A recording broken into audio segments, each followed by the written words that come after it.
Assalamualaikum warahmatullahi wabarakatuh.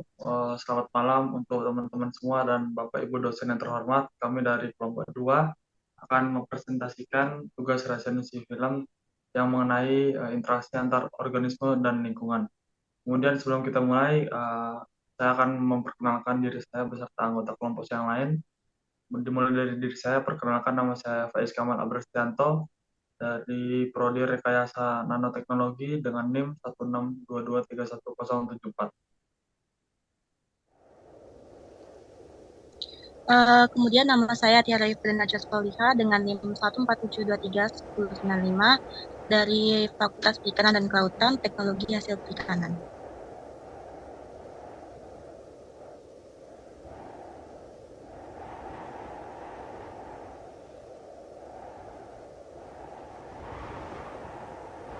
Kenalkan, nama saya Dini Amelia Putri, NIM 147-31097 dari Prodi Teknologi Hasil Perikanan. Perkenalkan, nama saya Laura Yasa Kusaumi dengan NIM 162231072 dari Prodi Rekayasa Nanoteknologi. Perkenalkan, nama saya Maulid Ramadhani dengan NIM 162231073 dari Prodi Rekayasa Nanoteknologi. Perkenalkan, nama saya Siska Dwi Agustina, NIM 1423198 dari Prodi Teknologi Hasil Perikanan. Perkenalkan, nama saya Ivon Maria Felicia Saragi dengan NIM 162231075 dari Prodi Rekayasa Nanoteknologi. Perkenalkan, nama saya Arvina Iva Zahra dengan NIM 147231093 dari Prodi Teknologi Hasil Perikanan. Perkenalkan, nama saya Aurel Lilakana dengan NIM 162231071 dari Prodi Rekayasa Nanoteknologi. Perkenalkan, nama saya Rifani Ramadhania dengan NIM 147231094 dari Fakultas Perikanan dan Kelautan Prodi THP. Perkenalkan, saya Azril Jatin Sardar dengan NIM 147231096 dari Fakultas Perikanan dan Kelautan Prodi Teknologi Hasil Perikanan.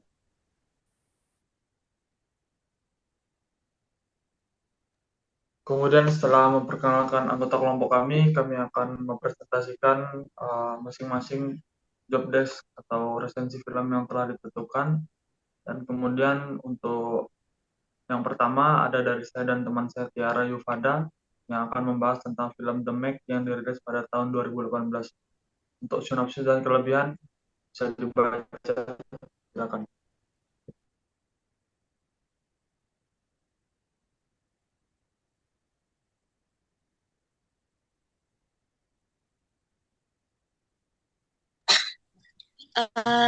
Jadi sinopsis dari ringkasan film The Meg ini yaitu sekumpulan ilmuwan yang menemukan hiu prasejarah atau megalodon dalam misi penyelamatan Samudra Pasifik Palung Mariamat yang mencoba menyelamatkan awak kapal, akan tetapi tiba-tiba pada saat mengevakuasi awak kapal tersebut mereka merasa ada besar yang menabrak lumbung kapal mereka. 5 tahun kemudian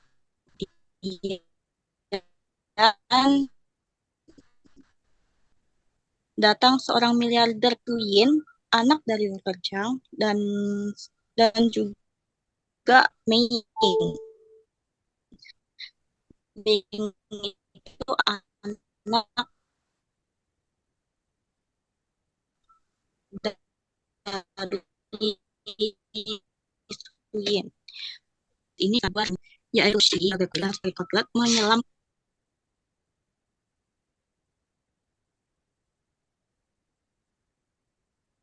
kan hanya lapisan hidrogen sulfida.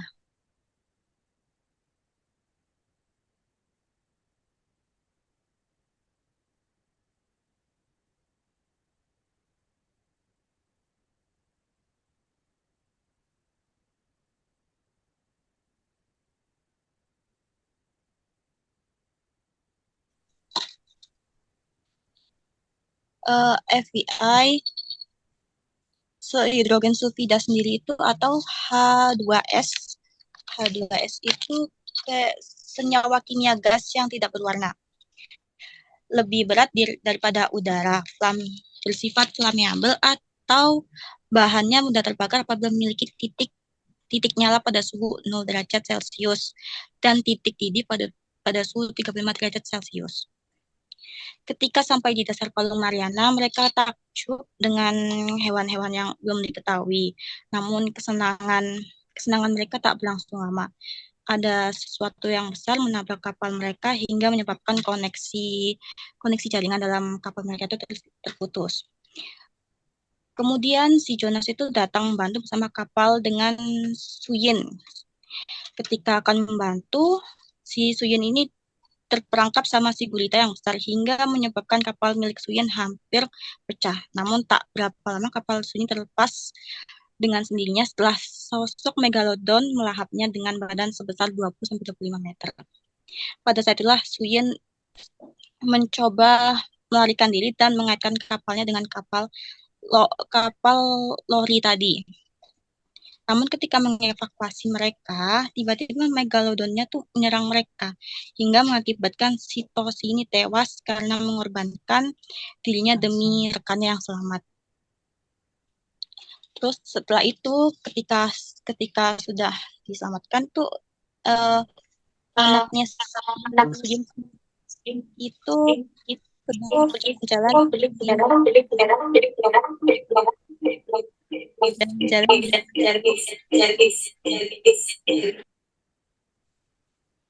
tiba-tiba ada megalodon yang sangat besar. Nah, di sini kita jadi tahu mengapa megalodonnya tuh bisa ikut ke permukaan. Jadi pada saat mereka setelah mengevakuasi tadi, suhu termoklin masih utuh, sekitar 1 derajat Celcius. Akan tetapi setelah evolusi naik, suhu ikut naik menjadi 20 derajat Celcius. FBI termoklin yaitu lapisan tipis dalam fluida bervolume besar yang mengalami perubahan temperatur ekstrim yang seiring dengan perubahan kedalamannya. Kemudian kelebihan dari film ini itu yang kita lihat ini bumi itu luas, ada daratan dan juga lautan. Manusia mungkin menjelajahi lautan hanya 6%, karena dapat kita ketahui sebenarnya bahwa bumi lebih besar daripada bumi lebih besar atau luas lautannya dibandingkan daratan. Di film ini kita menjadi lebih tahu gambaran seperti apa Palung Mariana, terus serta binatang yang tidak pernah kita temui sebelumnya. Binatang lautan yang tidak pernah sekalipun terkena cahaya matahari karena letak kedalamannya ini selalu menjaga ekologinya hingga manusia datang dan mengacau sehingga kehidupan laut menjadikan oleh teman saya namanya Fauzi Kamat.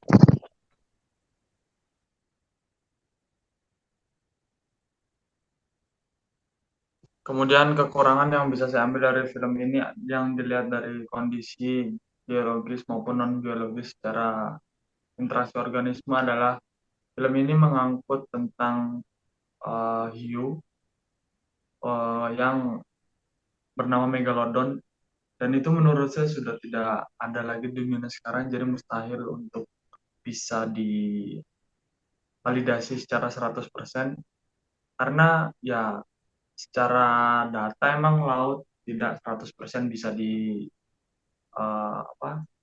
tidak bisa diketahui, jadi hanya beberapa persen, dan mungkin yaitu Megalodon belum ada kepastian tentang keberadaannya sampai sekarang.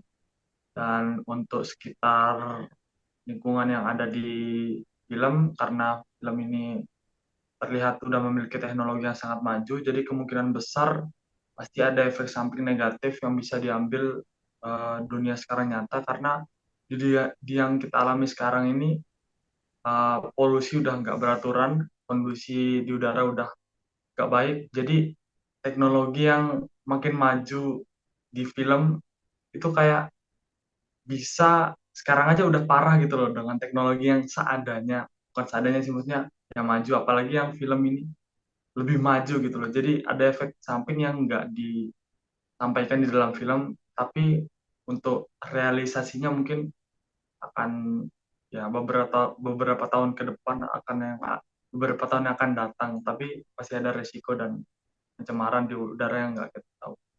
Mungkin itu kekurangan dari saya. Saran dan kritiknya akan dilanjutkan oleh teman saya, Tiara Yufada.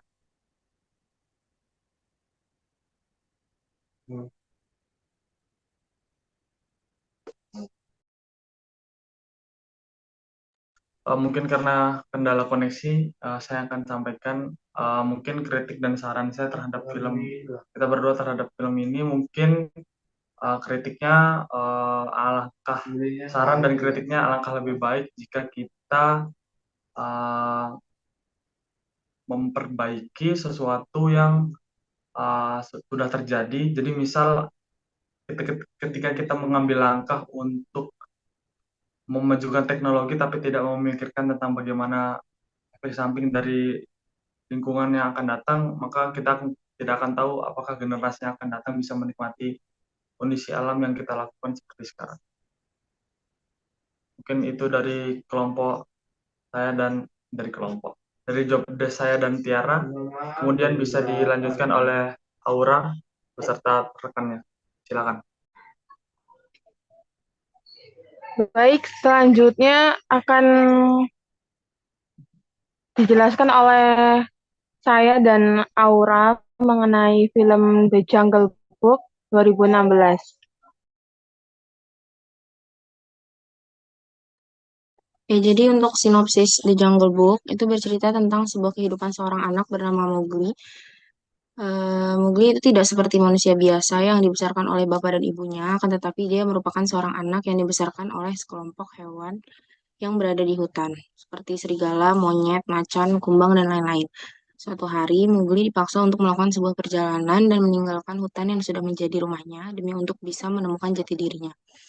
Akan tetapi, suatu ketika ada seekor harimau yang jahat ingin menyerang dan membunuh dirinya. Harimau tersebut bernama Shere Khan. Mengetahui hal tersebut, Panther dan Beruang itu berusaha sekuat tenaga untuk melindungi Mowgli dari serangan harimau jahat tersebut. Untuk kelebihan dan kekurangan dari film ini, kelebihan yang pertama yaitu visual yang mengesankan. Efek visual dan animasi CGI memberikan tampilan yang memukau pada hutan dan karakter hewannya. Yang kedua, interpretasi yang segar. Menyajikan interpretasi baru yang lebih serius terhadap cerita klasik menjadikannya relevan untuk penonton modern. Kekurangannya, yang pertama, ketidakseimbangan karakter. Beberapa kritikus menilai karakter Mowgli kurang menonjol dibandingkan karakter hewan CGI lainnya. Yang kedua, linearitas cerita. Beberapa menganggap plotnya lebih linear dibandingkan versi animasi klasiknya. Selanjutnya akan dilanjut dengan rekan saya, Rifani. Selanjutnya ada hubungan interaksi organisme dengan lingkungannya yaitu ekologi. Dalam konteks ekologi, film ini berhasil mengeksplorasi kompleksitas interaksi antara organisme dan lingkungan alam. Melalui karakter-karakter seperti Mowgli, Bagheera, Baloo, dan Shere Khan, penonton diajak untuk memahami hubungan yang rumit di hutan India. Dalam hutan yang dihuni oleh berbagai spesies, film ini menyoroti konsep jaring makanan di mana setiap organisme memiliki peran penting dalam menjaga keseimbangan ekosistem. Penonton disuguhkan gambaran keragaman hayati yang menjaga keseimbangan sebagai pemangsa puncak. Ketika Mowgli sebagai manusia masuk ke dalam persamaan, film ini membuka diskusi tentang bagaimana interaksi manusia dapat mengubah dinamika ekologi, pertempuran antara kebutuhan manusia dan keberlanjutan lingkungan yang memunculkan pertanyaan moral yang mendalam. Untuk kritik dan sarannya sendiri, film ini memberikan kesempatan untuk membahas pentingnya konservasi hutan dan perlindungan terhadap spesies yang terancam dan menyoroti pentingnya menjaga keseimbangan ekosistem dan dampak negatif pemburu berlebihan.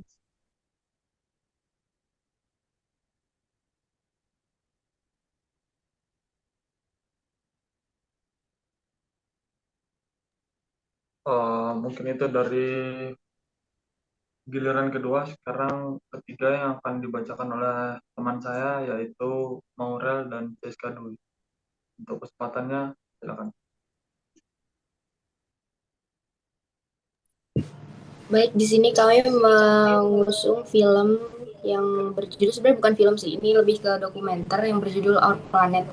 Ini dari Netflix original. Mungkin sinopsisnya akan disampaikan oleh teman saya. Silahkan. Oke. Selanjutnya, saya akan membacakan sinopsis film dokumenter Our Planet. Our Planet adalah serial dokumenter yang dikemas dalam 8 episode. Film ini membawa pemirsa pada perjalanan visual yang menakjubkan melintasi beragam ekosistem murni, mulai dari hutan generatif hingga rumput sabana dan lautan yang sangat luas. Dalam kualitas sinematik yang luar biasa, episode ini menyoroti keindahan alam dan keanekaragaman hayati planet ini. Film ini juga memberikan gambaran mendalam mengenai perubahan iklim hingga dan permasalahan lingkungan akibat aktivitas manusia yang dihadapi spesies di seluruh dunia. Dengan cerita yang kuat dan visual yang memukau, Our Planet tidak hanya menghibur, namun juga menyampaikan pesan yang kuat tentang pentingnya menjaga lingkungan dan menjaga keanekaragaman hayati bumi. Kemudian keterkaitan film Our Planet dengan ekologi. Film ini sangat berkaitan erat dengan ekologi karena menggambarkan dan mempelajari kehidupan alami berbagai ekosistem di bumi. Film ini menyoroti berkaitan berbagai organisme, habitatnya, dan dampak manusia terhadap ekosistem. Keanekaragaman hayati, film ini menampilkan keanekaragaman spesies di berbagai habitat dan memberikan wawasan tentang pentingnya menjaga keseimbangan ekologi bagi kelangsungan hidup berbagai makhluk hidup. Interaksi antar spesies, menekan interaksi kompleks antar spesies berbeda dalam suatu ekosistem, seperti rantai makanan, saling ketergantungan, berbeda dalam suatu ekosistem, dan pentingnya setiap organisme dalam menjaga stabilitas ekosistem. Perubahan ekosistem lingkungan, film ini menggambarkan perubahan lingkungan yang dihadapi berbagai ekosistem. Aktivitas manusia seperti pemanasan global, penggundulan hutan, polusi, dan dampak alam lainnya. Konservasi film ini membawa kesadaran akan pentingnya konservasi dengan cara visual yang kuat dan mendorong pemirsa untuk mengambil tindakan untuk melindungi lingkungan dan spesies yang terancam punah. Kemudian akan disampaikan oleh Maurel.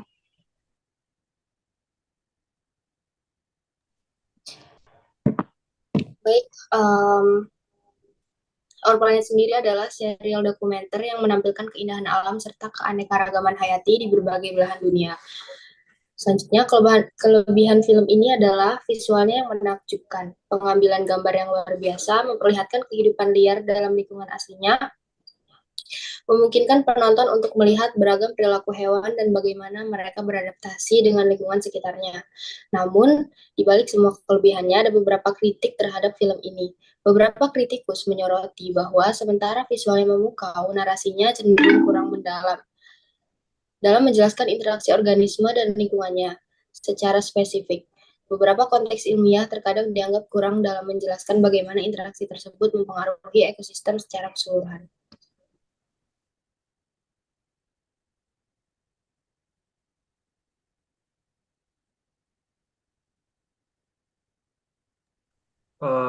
Mungkin itu dari Maurel dan Siska Dwi. Kemudian untuk giliran selanjutnya bisa dibacakan oleh Laura dan di untuk kesempatannya bisa dimulai.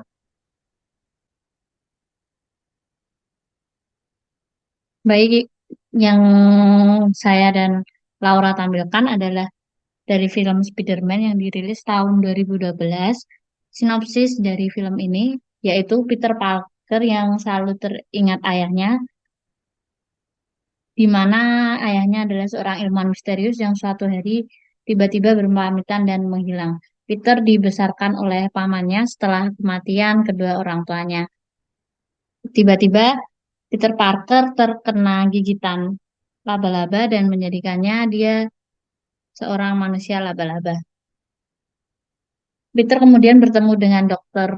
Connors dan membantunya menyelesaikan formula serum untuk mengembalikan tangannya yang hilang. Namun formula tersebut memiliki efek samping yang tidak terduga dan mengubah Dr.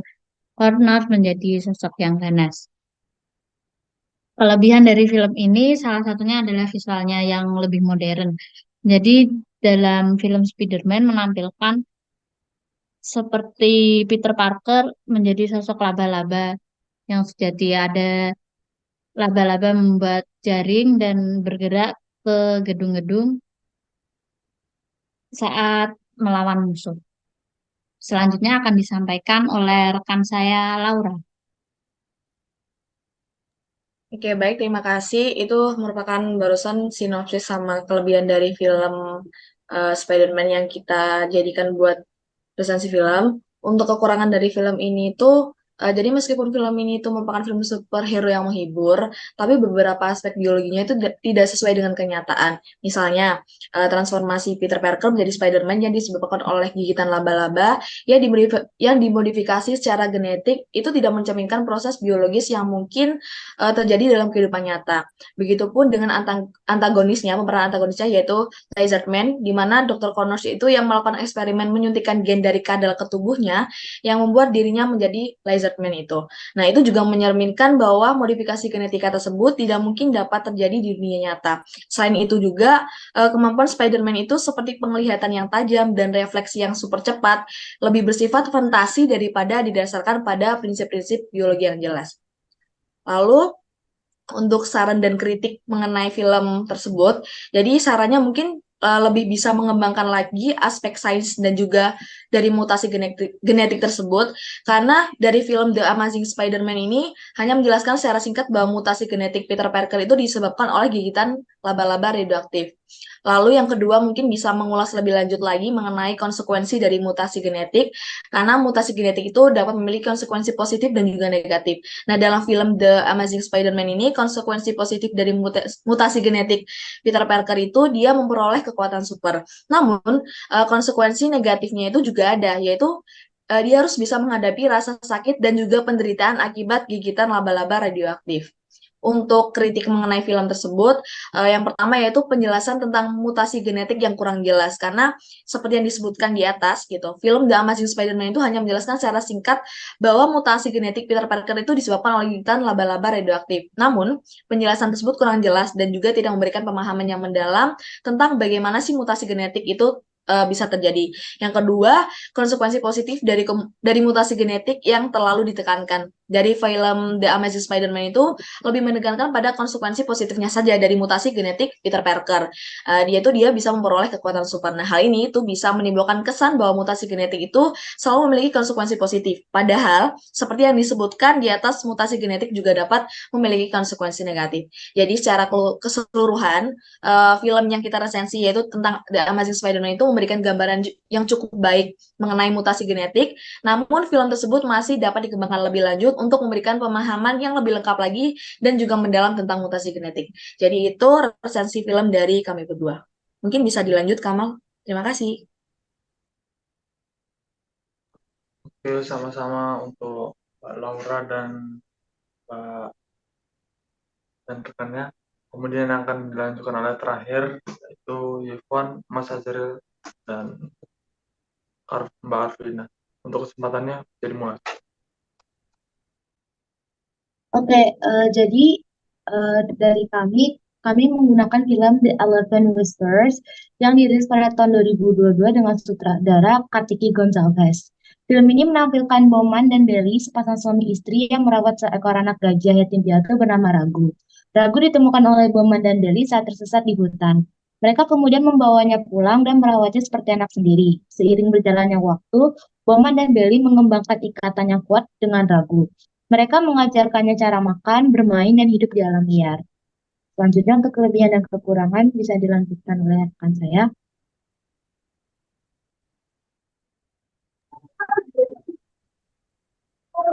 Mungkin kelebihan dari film ini dikemas dengan konsep dokumenter yang membuat jalan cerita dan rangkaian skennya memang sesuai dengan apa yang terjadi saat syuting berlangsung. Film ini dapat meningkatkan kesadaran dan apresiasi masyarakat dan dukungan terhadap upaya konservasi.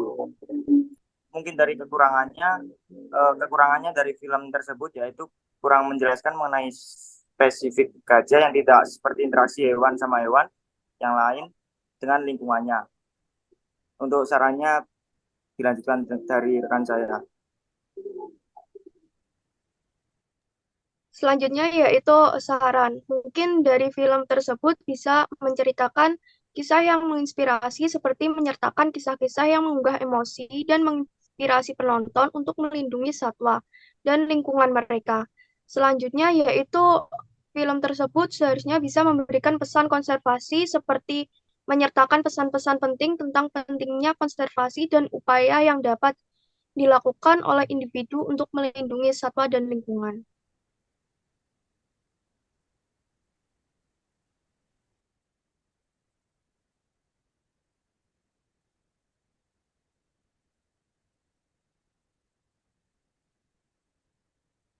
Mungkin itu tadi dari pembagian kelompok terakhir.